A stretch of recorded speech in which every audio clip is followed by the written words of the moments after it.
We just want to make a good movie. We just want to make a movie that entertains us, that I would want to see, that doesn't exclude anybody. Oh boy, this is gonna be good, I can tell.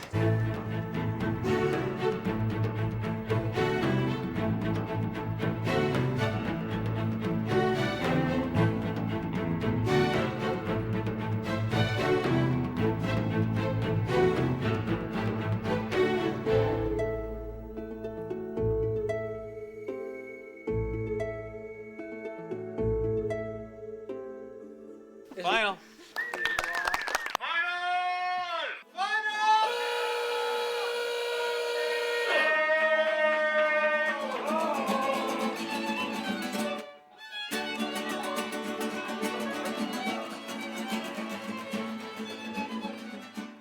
I always believe in research.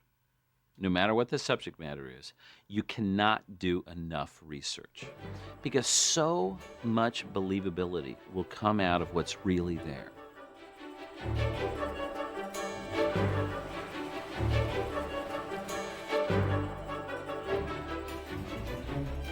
I went on numerous field trips and research trips. Going to the museums to actually take fish out of the bottles and have a look at them close up. I went to every single person early on in the film and said, you have to get certified scuba diving, you have to go underwater. We cannot make a movie about the underwater world without you experiencing it firsthand. The design of the coral reef has been really interesting because we had all taken scuba lessons and gone and looked at the coral reef.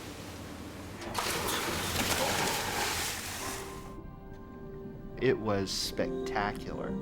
Just experiencing the reality of a world like that has an enormous psychological impact and an impact inevitably on the work you begin to create. People came back just with these eyes like, it was amazing. You know, I said, I told you.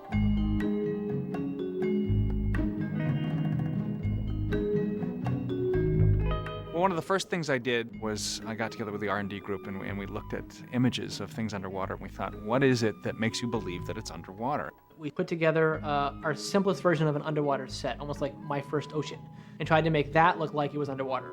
Our first test appeared to be either a chlorinated swimming pool or a very foggy day on a heath somewhere in Scotland.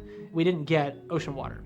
Each of these individual aspects of being underwater looked great, but we couldn't get them all to work in concert together. And I just picked a couple shots of things above water and things below water from real footage, and I said, okay, using exactly the tools that we have created and nothing else, I want you to see how close you can mimic these actual shots.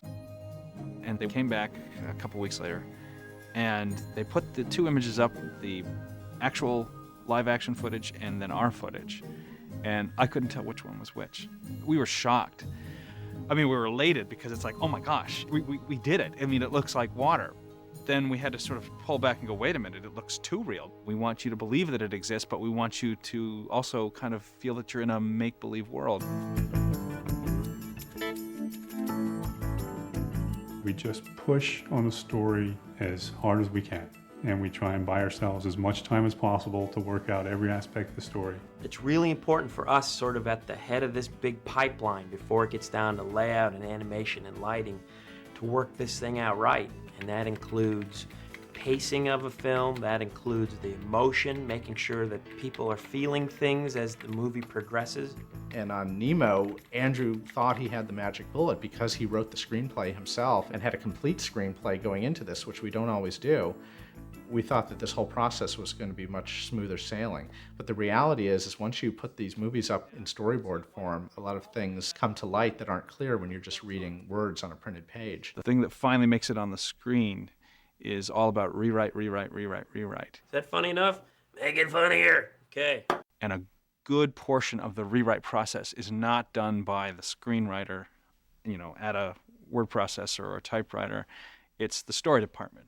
It's the guys that sit in a room with you for close to 2 years, batting out ideas, countering your ideas, drawing up story panels, putting them up on a wall, pitching things, putting things on a reel down in editorial. It's a very malleable, messy, glorious process. Sometimes it's about doing things over and over and over and over again. And even though I've done this a lot of times, it never fails to to bring me to that point we're in, oh boy, I don't want to do that sequence one more time. When it works, it's amazing.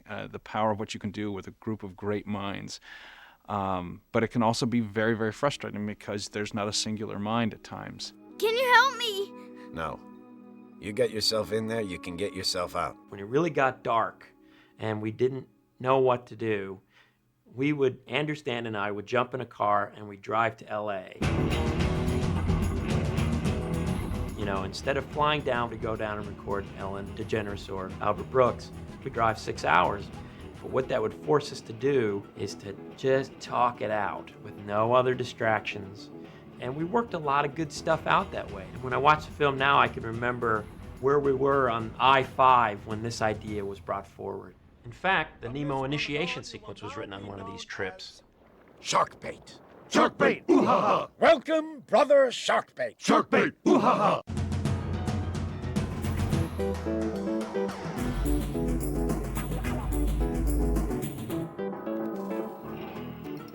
We cut the boards together with dialogue, temp music, temp sound effects. It's very important that the experience of viewing the story reels for the audience is going to approximate the experience of viewing the finished film. Just one more! Good eye! We spent a lot of time, we spent years, in fact, honing this story reel to try to create the best, most solid, entertaining template for the movie. Good eye! What we decided to do was to establish a range of underwater color to track the characters through the film. So with the reef, we start with crystal clear, kind of very light greenish turquoise. And as the film progresses, it gets darker green turquoise, and then black, and then blue. And then as we get closer to Sydney Harbor, it becomes greener. The pastels are used to kind of outline the color and the mood and the lighting for the entire film. Here's this morning in Pelicans. I start off again with a big broad stroke color palette. We try and figure out time of day and mood for the film. And then as we move forward and things are getting finalized in story, I go back in and, just visit key shots in a scene to kind of provide a direction for lighting. He'll put out the inspiration for what the scene should feel like and how it fits into the whole. We'll scan them in, and then she'll take them and she'll balance the colors a little bit. And he'll see it later and he's like, wow, that looks as good as I was hoping it would look, which just, of course, makes me feel like $1 million.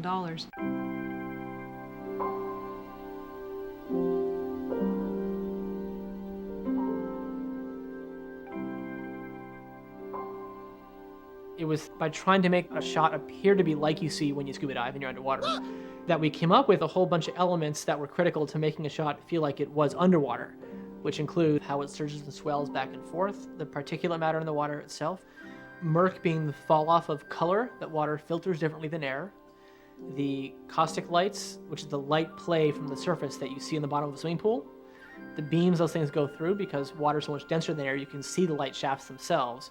Okay, now how is it different being in a reef than being in deep ocean water than being murky in a harbor? Oh, okay. So now you have to find different settings for all those various things again and set the levels again. So you get, harbor water and sewage water and clear open blue ocean water, murky ocean water, bright sunny reef water that's shallow at night and at day and at dawn and dusk. If you look at fish, it's amazing how little we did have to caricature them, because they're so wild in their shapes and forms. They took a lot of scientific input, but there are some things you just have to do in order to act that fish don't do. Real fish have the eyes on the side of the head. They don't have eyelids, and they don't blink, and they don't talk. So how do you design a fish that is able to talk and emote and everything that the animators are going to want to put in there? We looked at how dogs emote. The subtle movements of their eyebrows is enough to emote like sadness or happiness. Neutral. Excited. Angry. Stern. Sad. And it's the same thing with these fish designs. We put enough eyebrow mass in there to really get the nuances of emotion. So I basically now have to flesh that design out, start figuring out the details about the fins and the gills and the mouth and the teeth, and turn her around, draw her from so many different angles. So as I'm developing that character, There are some designs that Andrew really likes, Andrew and Ralph really like, and then they give it to Jerome Ralph, the sculptor here. We're generating these sculptures to pre-visualize character design. We knock these out in clay, just like this, and we do it as fast as we can so we can get as many changes from the director and the art director, as many as we need. That's really when the magic happens. Starting to see that 2D drawing come alive in 3D, and it's like, I get all this amazing information from it. I start seeing it in a new way. I start turning it around. I look at it from the top and the bottom, because you never know if that's the way they're going to be seen in the movie. Once the sculpt's done and we get approvals, then it goes on to the modelers, and then they actually start building them in the computer using our clay sculpts as a reference. Then we would have animators come in and help us figure that stuff out too. So the process is incredible. It's so collaborative. Sharkbait, you did it! Yes, Sharkbait, you're covered with germs! The shader and texture art director is responsible for taking those models, both sets and characters, and giving them life in terms of the scales or textures on the surface of these characters. Tropical fish die a lot, unfortunately, and so they always have a good supply at fish stores of dead fish. So then we'd take them and we'd slap it on the scanner and we'd hold it up to the light and see what it looked like, and started identifying what the important characteristics are of that fish, what color they are, what kind of texture they are, how they respond to light when lit. So like whether they're shiny or smooth, whether they're velvety or translucent.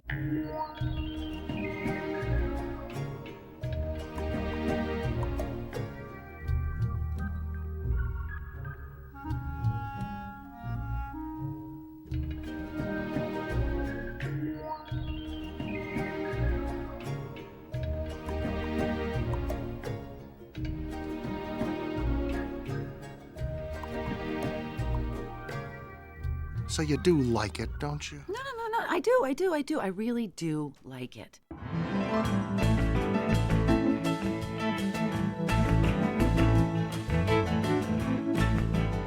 We had, I think, this bag of tricks as animators for bipedal characters. We'd all carried around with us, even ever since Toy Story 1. It wasn't until we had done the first few tests that we had realized that it's a completely different language. I think for most animators, it takes a good month or two of pretty intense stuff to really get into understanding what makes a fish feel like a fish and adapting their old bag of tricks to the new bag of tricks.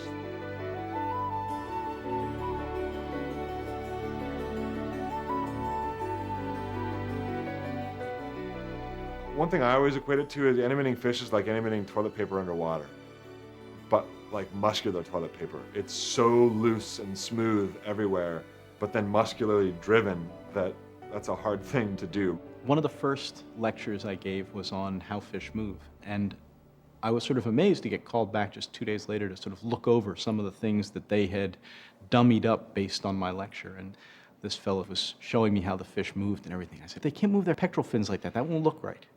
A fish can't just sort of do that. He said, you know, Adam, fish don't talk.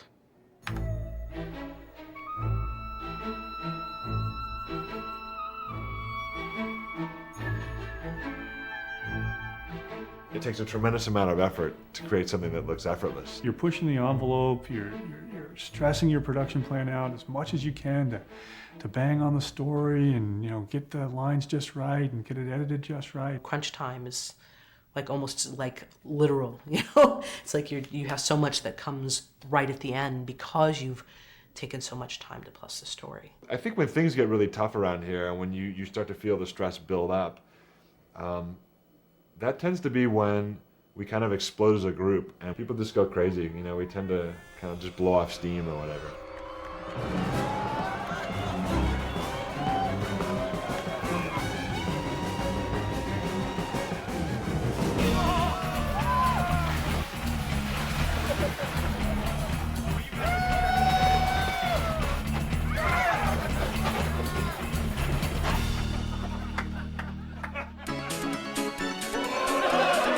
What happened when we moved to this big building is you don't see the people that you used to see all the time. And I think that a lot of us were missing each other and missing that collaboration.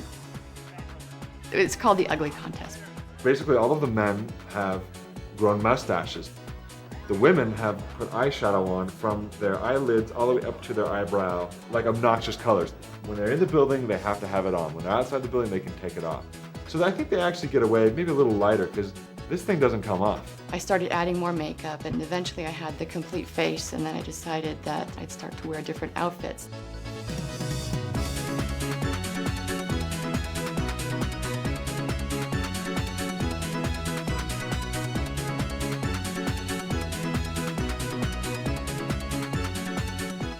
As the contest went on, people were going out and checking each other out more often, and we did get around to each other's offices and chat and look at each other's work and get feedback and just had fun. Your hair grows so fast. I know. I push my belly button and pull. Woo! That was fun! On the production, we have what are called shot briefings for the animators. And to be honest, all that is a fancy word for what all directors do with actors. You may be talking about what your character's motivation is, or simply, you need to be swimming here, and you suddenly have to be at this point in the frame by the shot's over. Whatever the actor needs to make the scene work. I remember it. I do. It's there. I know it is because when I look at you, I can feel it. And I look at you and I'm home. I can say to you, she realizes she doesn't want to be lonely anymore. I don't think she's that articulate, and she understands even that clearly. But I think she's felt it. She just hasn't formed it, right? So it's like forming as she's saying it, right? So she's like, if you leave, you know, it's like basically I will be lonely. But she doesn't even know that yet. She's just like it's going to be bad, right? There's definitely acting that comes from the voice talent, but it's really people's ability to get inside of that character. You have to know all about it in order to bring a character to life. Otherwise, the character's not alive, it's just moving. I locked the door, I closed the door, and I put up some pictures of different people or things in my life that were important to me that are gone now, and kind of put myself in that moment for a while, and it was a depressing day. But, and then after a while, after I was really kind of in the moment, I looped the dialogue and I kind of went with it, and then I turned on my little computer camera here. And I look at you and I'm home. So working from that has been a great help, and hopefully, since it's coming from a sincere place in me, when it's coming out of Dory in the film, it'll feel like it's coming from a sincere place from her as well. It's almost like when you show your shot, you're naked and you can't hide behind anything. So yeah, I haven't shown it to Andrew yet. It's there. I know it is because when I look at you, I can feel it. And I look at you and I'm home. She comes across more collected than I think we want her to come across as. My initial response is that you have to have a little more jerky left and right on top of your stuff at the beginning. Some hint, some tell that it's all falling through her fingers right there as she's talking. There's a lot of this back and forth that happens and this super fine tuning so that you get a really appealing character, and they always feel organic and they never feel computery. It feels like he's locked in space, hanging from a hook right here. Did you try stretching his neck? Just like a half-beat pause. Oh, you know, like that. He just swam. Ooh, scoot, you know? You know? Just it's like, yeah. If we've done our job, you never sense the technology that's behind it. You just get the art out of it, and you get the entertainment out of it. I remember it. I do. It's there. I know it is because when I look at you, I can feel it. And I look at you and I'm home. Final! Final! Final! Final! Yeah!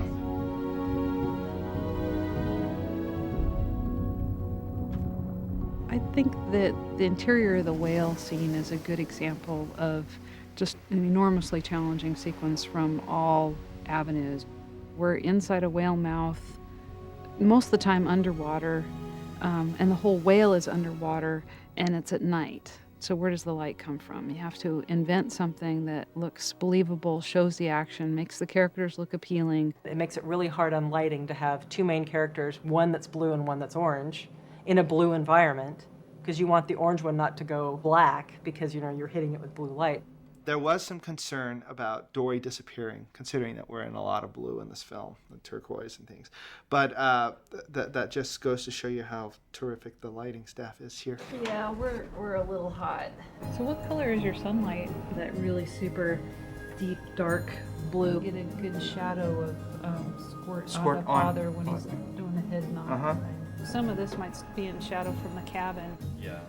I'd say the most challenging part of my job is usually we have a lighting crew that's 30 to 40 people, and we're all trying to make the same movie. We're all trying to make shots that look like they could have all been lit by the same person. It looks awesome. File.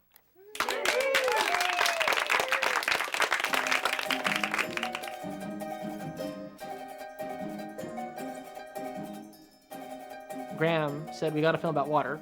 And, oh, what kind of water? Is there splashing water? Is there pouring water? Are we underwater? Are we above water? Oh, actually, we're all those things. Oh. Here you just need the sim of the water being affected by this boat rock. This is the big kickback splash. Yeah. The producer half of my brain looks at a schedule and goes, I cannot splash water in 800 shots. I cannot afford to do this.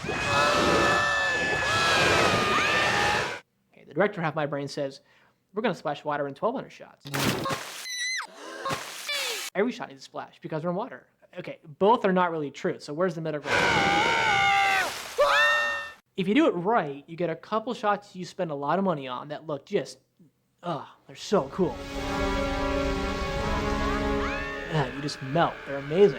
And the water does everything. It's completely real. We totally controlled it. And you feel like a rock star. There are a couple shots you do about half that in, and a couple shots you don't do very much in at all. And if you pick just the right ones to spend your money there, as an audience member, you watch it and you believe the whole thing.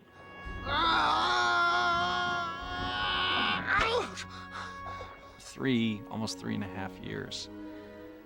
That's a long time to work on something and still not know whether or not it works. I mean, I thought it worked, and I thought it worked the first year that I worked on it. It's like you never really know until you see it with that preview audience, especially when you've seen it so many times. 2 years later, after a lot of dead ends or wrong turns and changes, you just get sort of beaten down. About the 20th time, you're not laughing at that joke anymore, and you forget that that joke's funny. I was in a very vulnerable state, and I think the whole production was. We just didn't know what we had.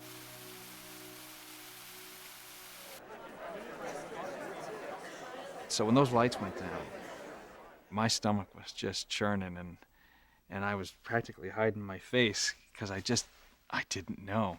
Not only did the screening go well, they were the best 2 screenings we've ever had in Pixar's history.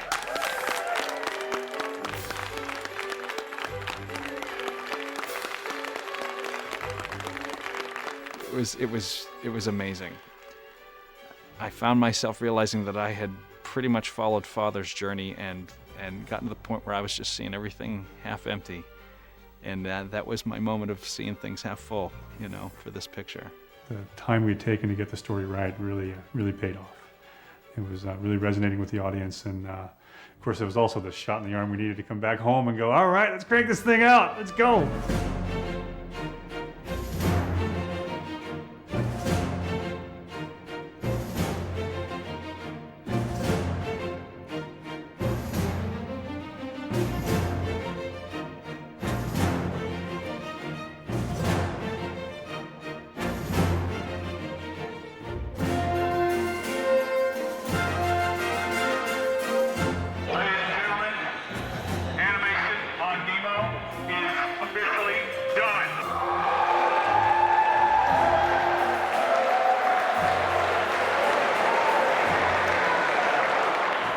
Take an audience to a place you want it to go and they get there, that's just unbelievably satisfying. Because that means that all the stuff you spent doing for years and years and years actually worked.